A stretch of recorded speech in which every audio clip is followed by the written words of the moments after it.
आपसे गुजारिश करते हैं कि इस चैनल को आप जरूर सब्सक्राइब करें और अपने फ्रेंड्स के साथ इन वीडियोस को जरूर शेयर करें ताकि अहले बैत का पैगाम ज्यादा से ज्यादा जवानों तक। अब्बास अब्बास क्यों बने?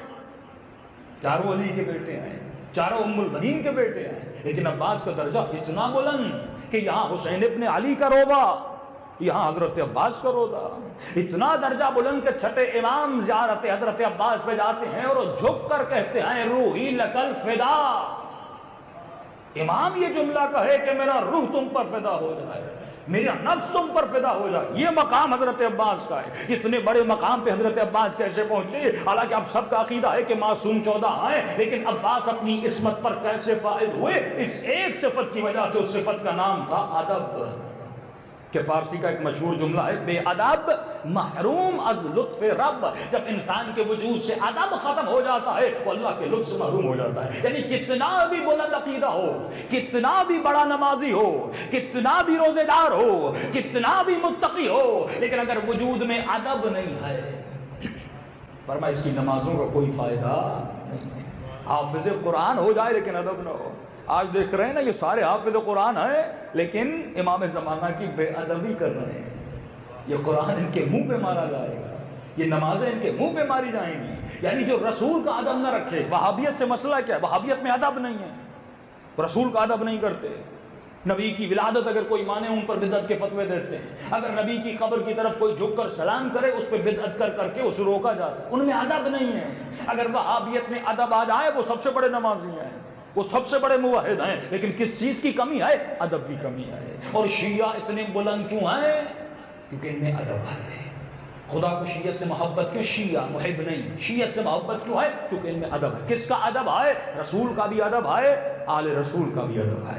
यानी पहली सीढ़ी दिल को नरम करने की यह है कि तुम्हारे वजूद में अदब कितना है। अगर अदब तुम्हारे वजूद में आए तो गुनाह से बचोगे। अगर अदब तुम्हारे वजूद में आए अहले बैत के करीब जाओगे। अगर अदब तुम्हारे वजूद में आए तो फरमाया मरातब ईमान को तय करोगे। ये पहली सीढ़ी है कि तुम्हारे वजूद में अदब भी है कि नहीं है। यानी करबला में 2 लश्कर आए, एक लश्कर यजीद का है जिनमें बेअदबी है। अगर इंसान बेअदब बनता है तो आले रसूल की बेटियों की चादरों को उतारता है। अगर इंसान बेअदब बनता है तो नबी के नवासे के जिस्म की बेहतरामी करता है। यानी एक सिफत अगर इंसान के वजूद से निकल जाए, अब फर्क नहीं पड़ता। अदब के भी मनाजिल हैं। एक मंजिल 10वें दर्जे पर है, एक मंजिल पहले दर्जे पर है। पहले दर्जे का अदब यह है वला तक़ूलु लहुमा उफ़्फ़िन, कि अपने माँ बाप का एहतराम करना, अपनी माँ का अदब करना, अपने बाप का अदब करना, अपने बड़ों का अदब करना। अगर बीवी है तो शौहर का अदब करना, अगर बेटा है तो बाप का अदब करना। यानी ये पहली सीढ़ी है। अगर कोई इंसान बाप का अदब नहीं करता और कहे मैं हुसैन का अदब करता हूं, वो झूठा है, क्योंकि पहली सीढ़ी नहीं है। तुम्हारी फाउंडेशन कमजोर है। फाउंडेशन कहां से शुरू होती है? घर से शुरू होती है। अल्लाह ये देखना चाहता है कि अपने घर में माँ बाप का अदब करता है कि नहीं, ये अपनी माँ का अदब करता है कि नहीं। और अदब है झुकावट का नाम, अदब है वजूद को नीचे करने का नाम। वो दरख्त बासमर होता है और फायदेमंद होता है। देखिए खुश्क दरख्त में अकड़ होती है, उसमें न पत्ते होते हैं न कोई फल होता है। मासूम फरमाते बासमर दरख्त बन, यानी जब तुम्हारे वजूद में अदब आएगा तुम्हारा दरख्त झुकेगा। जो दरख्त झुका होता है उसी दरख्त में समर होता है, जो दरख्त झुका होता है उसी दरख्त में फल होता है। यानी दरख्तों को देख कर सी यतफक्करून फी खल्क़िस समावाति वल अर्द, जो हमारे मानने वाले हैं वो जमीन और आसमान के वजूद में तफक्कुर करते हैं कि खुदा ने किस दरख्त को तनूमंद बनाया, किस दरख्त को फायदेमंद बनाया। जो दरख्त झुका हुआ होता है, और कौन सा दरख्त झुका हुआ होता है? जिसमें फल होता है। अगर तुम्हारे वजूद में भी ये झुकावट आएगी, अगर तुम्हारे वजूद में भी अदब आएगा, वालिद का अदब आएगा, माँ का अदब आएगा, आलिम का अदब आएगा, मकतब का अदब आएगा, मुज्तहिद का अदब आएगा, वली फकीह का अदब आएगा। आज ये कौम इतनी पीछे क्यों है? क्योंकि हमने 90s से लेकर अब तक अपने उलमा की बेअदबी की। वो बेअदबी किसी भी लेवल की हो, वो बेअदबी किसी भी आलिम की हो, किसी भी वजह से हो, बेअदबी बेअदबी कहलाती है। जब इस मकतब में गालम गलोच आएगा, जब इस मकतब का बच्चा बच्चा बड़ों को गाली देगा, जब एक तंजीमी दूसरी तंजीमी को टोकेगा और गलत जबान को इस्तेमाल करेगा, जब मौलवी मौलवी को बुरा कहेगा, जब नुहे खान को बुरा कहेगा, इसका मतलब अदब नहीं है। तो इमाम ज़माना है शेख मुफीद को है शेख मुफीद। जब हमारे शियों के दिलों के कुलूब में उल्फत और अदब मिल जाएगा तो हमारी ज़ियारत करने की सलाहियत रखेंगे। جب ان کے دلوں میں الفت آئے گی، یہ نہیں کہ میرے دل میں ادب ہو لیکن دوسرے مومن کا ادب نہیں ہے، جب ان کے دل آپس میں مل جائیں گے، ایک دوسرے کو دیکھنے کے بعد خوشی کا احساس کریں گے، ایک دوسرے کو دیکھنے کے بعد الفت کا احساس کریں گے، یعنی بالکل ایسا جیسے تم 1 سال کے بعد 1 مہینے کے بعد اپنے بیٹے کو دیکھتے ہو، کون سی خوشی محسوس ہوتی ہے؟ بالکل مومن جب مومن کو دیکھے وہ الفت وجود میں ہونی چاہیے۔ تو جب تک ادب نہیں، ادب کی پہلی سیڑھی کیا ہے؟